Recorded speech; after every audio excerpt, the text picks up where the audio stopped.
All right, welcome back.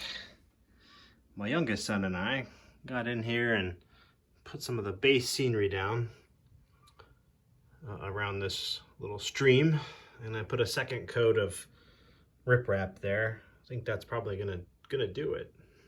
So now it's a matter of tying in the edge of this. Don't worry about those little lines. That's all going to be mostly covered up, and you certainly won't be able to see the lines. I think what we're going to start working on is coming off the edge here, working our way down, blending in. I think I'm going to use a lot of this mat right here. This is Martin Wellberg Wild Shrubbery.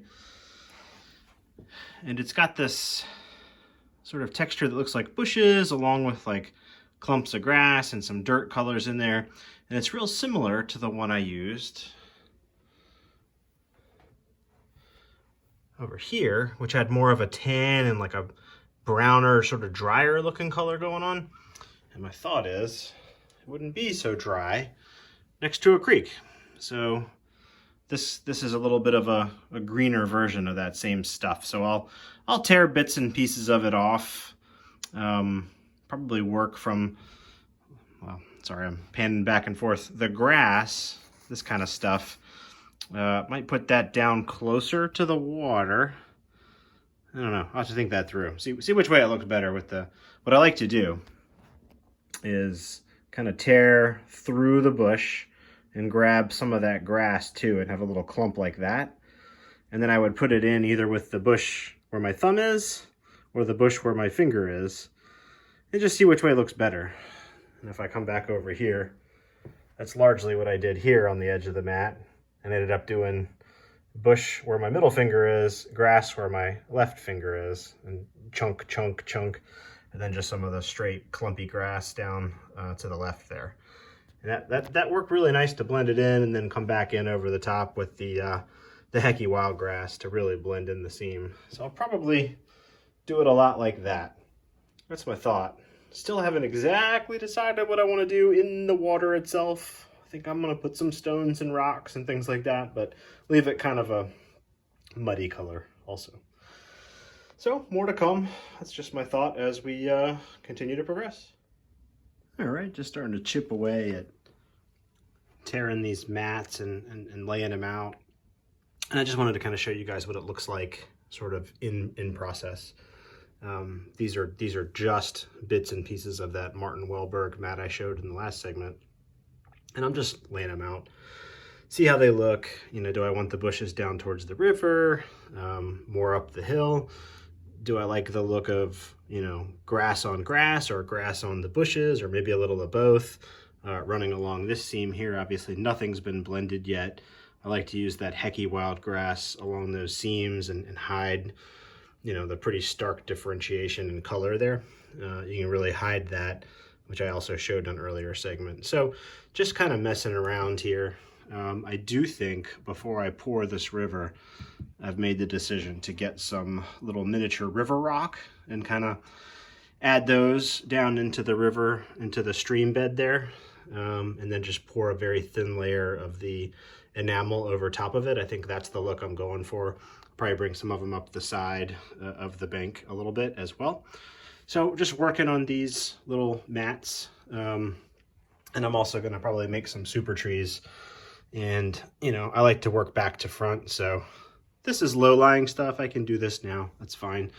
But then some super trees along that woods line there, and bushes and things tying that all together in the back. Same thing with river rock down in the bottom. And that's the plan. I really need to hide the bottom of that backdrop over there. I made a mistake putting it up. You can barely see a little diagonal line back there behind the tree. It's much more visible to the naked eye than it is through the lens. There you can kind of see it. I made a mistake cutting it and had to add a little bit back to it. So I just want to kind of make that not so obvious, cover it up a bit. So that's where we are. More to come. All right, just a quick in progress here. Working in various scenery materials. Blended in the right side of the bank here with the edge of the teddy bear fur field. Like I described, that's a lot of different chunks and pieces of a couple different Martin Wellberg mats. Also some of these just show you this. These tufts. I really like the look of these layered tufts. I've got a couple of different colors. That one I've been using along the creek where it's wetter. That drier looking stuff there. You can pull these off. You can get one tuft or a whole cluster of them, and they really look good. I like those a lot. So been kind of working those in on the edges of the mats here. And of course I've got the thicket, high and low, different thickets that I work in as well, just to give it some variety here. I'm still working on that part.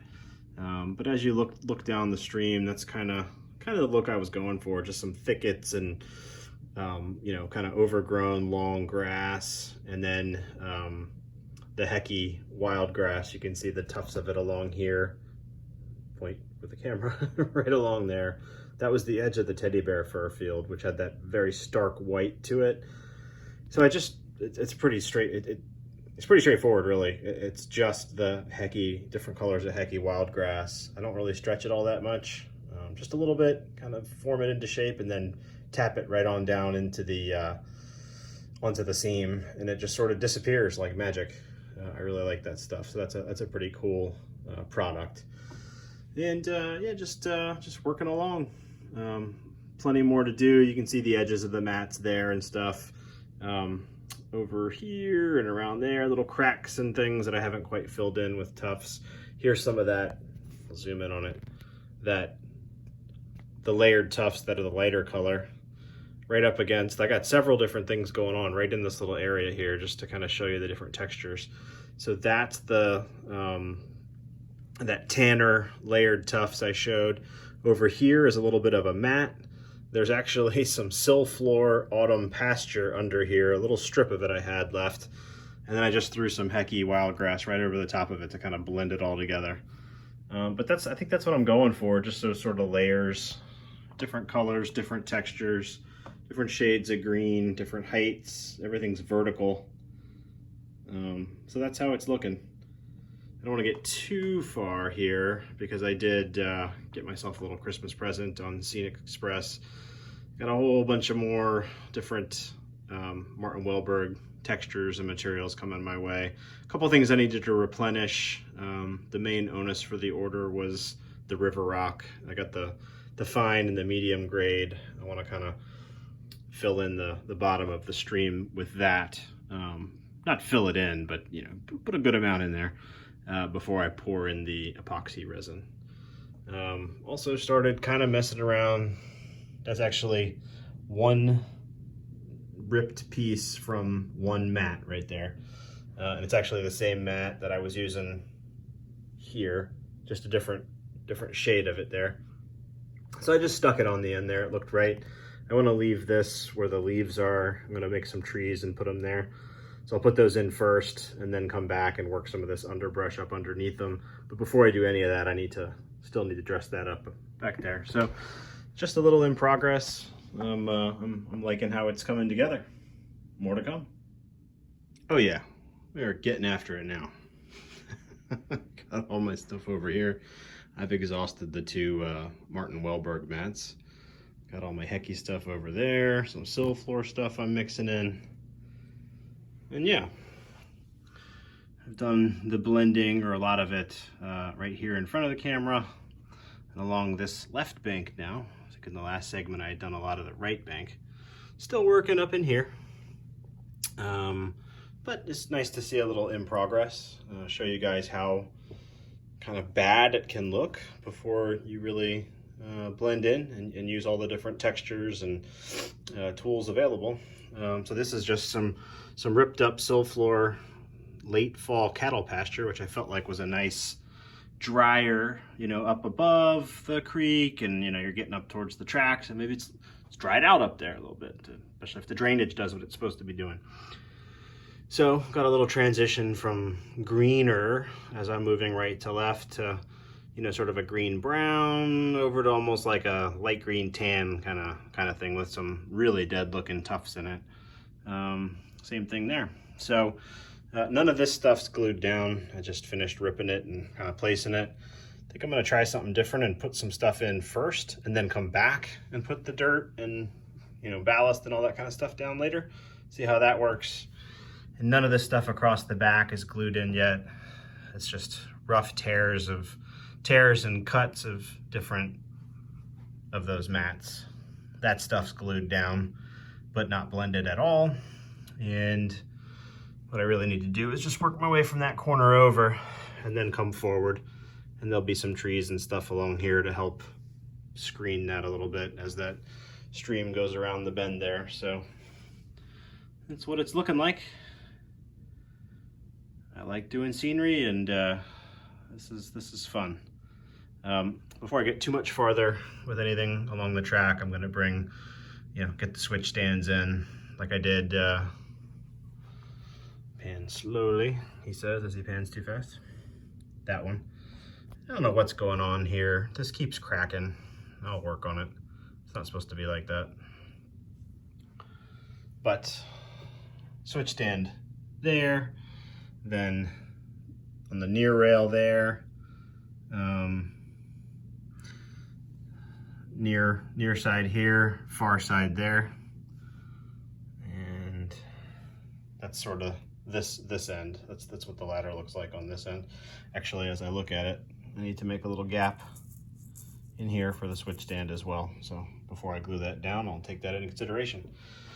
So that's sort of the northern end of the yard.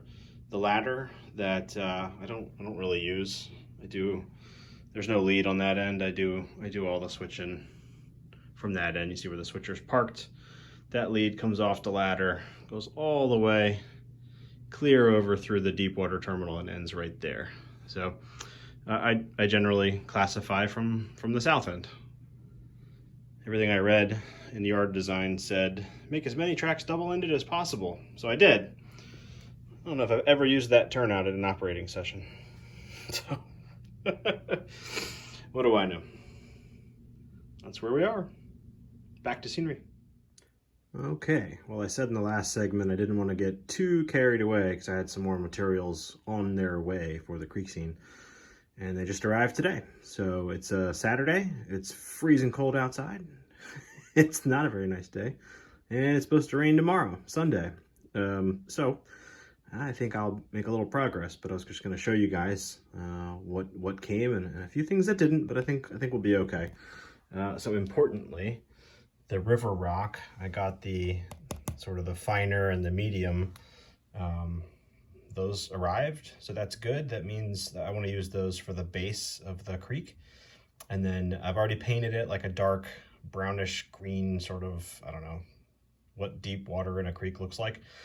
But I want to put these, pretty liberally over that. I don't want to coat it per se, but just to give the illusion that that darker color that's already there is some depth. And, this is what's even poking out of the water a little bit, or certainly visible through where it's not very deep. So that's important. I want to have that put in before I pour any of the resin. Also made a little boo-boo. So I ordered, this is just for, I use this, actually, it's this one that I use, the leaf litter, to make the area under the trees actually look like the woods, which if you look in the real woods, it's not grass under trees, it's this stuff. So I ordered a replacement, and I made a boo-boo. It's my fault. I got the fall leaf, which is a little redder than the leaf litter, but I think I can still use it for the same purpose. So not the end of the world. Not all woods look exactly the same anyway, but this is what I intended to get, and I got the wrong thing. So I Scenic Express. I'll be ordering from them again soon. So if I don't like the look of this, I can always get another replacement bag for this stuff. This is a pretty good deal if you've already got the shaker. You get a significantly bigger amount of material for roughly the same price, just because they're not giving you the container again. So also I got a couple of Heki. These are leaf foliage, number 1678. And 1677. I have some of this already, like some spring green and kind of lighter green colors. So this is more of a darker green, and that's another another type of green. I like mixing that stuff in. And I felt like the stuff I had was a little lighter than I want, so I'm gonna try this. I like the material, so we'll roll with that. The Martin Wellberg thickets. I use those tuft mats with the thickets in them. It was a very similar material to this, but they also sell just the thicket, and I've used some of this stuff before. So this is the type E high, and so is this. These are two colors I haven't used before. Top one is spring green and bottom one is medium green. And just to, again, work in different colors, textures, tones, all that kind of stuff. And then these two are literally replacements for two I've used a lot. So these are actually type F low, the spring green color, and then the moss green color, which to me is kind of a brownish, nice late summer, early fall kind of look to it. So that's to replace. If I pan across the floor slowly, I can show you how much of this stuff I've already used. So there's the one and the other. So I knew I was getting low on these, so I got some replacement for it. Pan back over to the new stuff. Then I actually ordered two more types of thickets that are on back order till early January. But with these four, plus what I've already got over there, I feel like that's some pretty decent variety. And if I want to go add some highlights with some of the other stuff later, I always can. But I also ordered one more of the high bushes, green thicket. Sorry, it's called the high burnt green, or the burnt green color, high. And then a low medium green. So just mixing heights, colors, textures, etc. together to give a realistic look. Obviously, I'm not going to use all this around the creek. I'll use this throughout the rest of the layout. I may even go back with some of these colors that are new. If I look over in Manchester, some of those areas that you guys saw me do before, I may add some additional stuff in there now that I have some more colors. So there's that. The two more coming in January of that. And then this was the big guy, cattle pasture early fall. And it's just it's a static grass mat. I don't know if you can see it through the plastic, but there's some low stuff and then some clumps around it. Kind of like, if I come over here, this stuff I showed in the last segment is the late fall stuff. So that one I have is a little greener than this, but I feel like I can mix them. You know, if I want a wetter area versus a drier area, I can mix some of the new one in as well. Still have plenty of this stuff to work with. And then obviously these are those Martin Wellberg thickets that I like to mix in. So more to come. Supplies have arrived. Also, I went ahead and made some, these are not very tall, super trees. This is some scraps that I had from the first box. As are these, although they're a little bit bigger. I think I've talked about it in another video. I just use 3 different colors. I actually used a lighter gray primer on the trunk, and I like the way this looks. I need to come in and still knock some of the leaves off the trunk. Leaves don't grow from tree trunks, they grow from the branches. So I got a little bit of remedial work to do with these, but not too much. This is just kind of using some scraps I had, and got a couple of nice, like medium-sized trees out of that. Again, I just used the 3 different colors of super leaf material I've shown before, and then hit it with hairspray. So I use spray adhesive, the 1 color of leaf flake per tree, but I use 3 different, so I get sort of the look of, variety with the trees. And then I come in and hit it with the Florist yellow spray paint to give it a little highlight, and some hairspray to hold it all together on top of once everything else is on. So just got those done last night. Got a few places around the creek, especially along the back and the little part that juts out on the right side where I wanted to add some trees. So got some bushes on the left and some sort of small to medium trees on the right in HO scale. So there's my hand. You can see that's only 4 or 5 inch tall tree. So smaller than a full-size tree, but substantial. Not a bush. That's a tree. So yeah, just working through getting the supplies straightened out. All right, got some more stuff mixed in, and got some of this base deadfall on top of the leaves. got that all glued down. Did glue these strips around, but haven't blended them at all yet. But as you work your way back this way, I've done most of the blending between these different bits and pieces of mats back through here. As you cross the tracks here, mostly got that back there the way I want it. You're not really gonna, I'm at a pretty hard angle. This is how you'd actually be viewing it from the aisle. So unless somebody's gonna stick their hand out and hold a camera over it, this is the angle you'd see this. And what I'm gonna do is put some of those trees I made right along this ridge. Then I might add some more weeds and shrubbery down below it. But that'll help to block back here. Obviously I'm not gonna do that until I've got the base of the river in and the resin poured. But I think I've got this in a way that I am gonna want it. Then starting where you see the leaves here, I'll pick up some more trees and then stop, because as I was looking at where my backdrop met the actual scenery, it was grass to about this point right here. So actually, even though I had leaves all the way across here, I stopped and I put some grass mats back there and kind of blended in some of this stuff along the front towards the track, just to kind of blend it in, kind of picked it up over there again. It's not a perfect match on the color, but it's pretty close, and unless you're really studying it, I don't think you'd notice. Like if I was taking a photo straight across like this, I don't know. That grass looks like it kind of just ends, or sorry, just ends at the woods line, not at the backdrop, I think. Some of the stuff's a little browner than maybe I would have liked, but again, I'm trying to represent like a little bit of a drier area up from the stream here where it's very, very green. So we'll see how that comes together. Definitely using some of those tanner, drier looking grasses and weeds through here. As I look across the backdrop, it does have some of that yellow, sort of brownish yellow stuff in it, especially as you get down that way. Some of those weeds in there are that yellow color.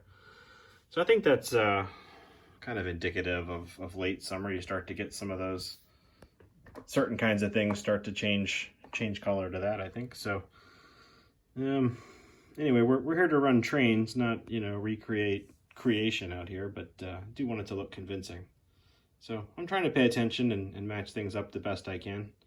I'm kind of learning as I go and sharing with y'all. So I'll leave it here, and I think that one of the next things I'm going to do is actually get the rocks down in the bottom of the stream bed here. So that'll probably be about what I come back with. All right, as promised, I've got some of that river rock down now. And I used mostly the fine stuff, but I did mix in a few bigger chunks, the medium-sized ones, and they're pretty obvious where they are. I kind of used my finger to brush it against each bank. Most of the material, left a couple of the bigger ones in the middle on purpose. And I tried to, you know, go wider on the inside of a, you know, bend in the stream. I feel like the water would cut into the far bank more than this one as it's going around. This is where sandbars and stuff like that get formed. So it's, you know, not an exact science here, but I kind of tried to go for that. Got it up all along.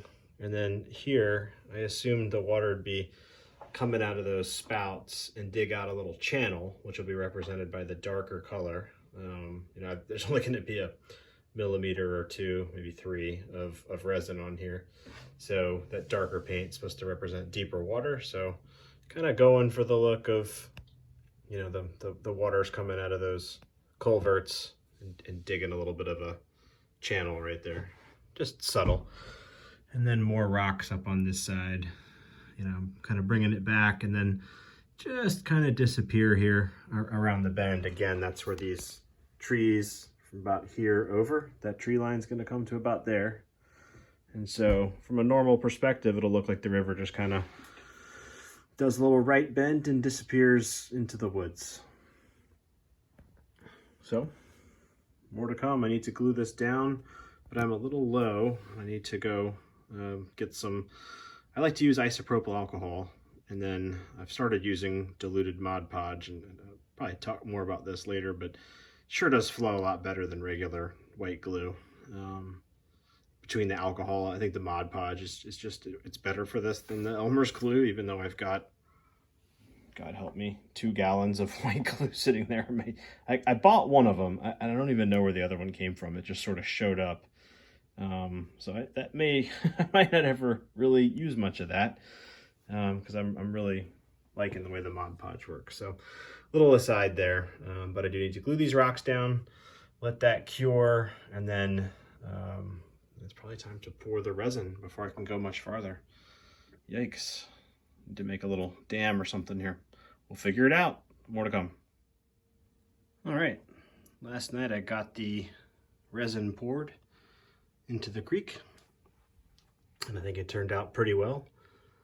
Got it going along here. It's on this side, up that little hill, and back up there where it just sort of ends, and again, that'll disappear behind trees. So I'm pretty happy with how that turned out. Had a couple places where it kind of bled up the sides into the scenery a little bit, and at first I really didn't like that, but I actually think that looks okay, as if the water's just a little bit high. Not so high it's all muddy, but just high. So I poured nice and clear, no bubbles. I think it looks pretty good.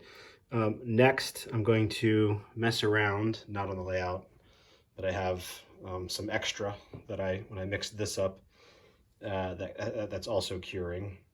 And I'm gonna attempt to do some ripples on top of that base. I'm gonna try it on the extra, see how it works, and then come back here. So we'll pick up the next video there, messing around with ripples, probably do some track ballast, some more weeds along the track, some of that vertical stuff we did before. We'll put the trees in along the backdrop there and there, and possibly also some, probably just hold off on those. Actually, I mentioned in the last time I was going to start putting this grass isn't glued in because this is the edge of where I painted the track. So I'm not going to do any scenery there because I'm still going to need to paint. You can see where the brown paint goes like that. I basically just did the turnouts.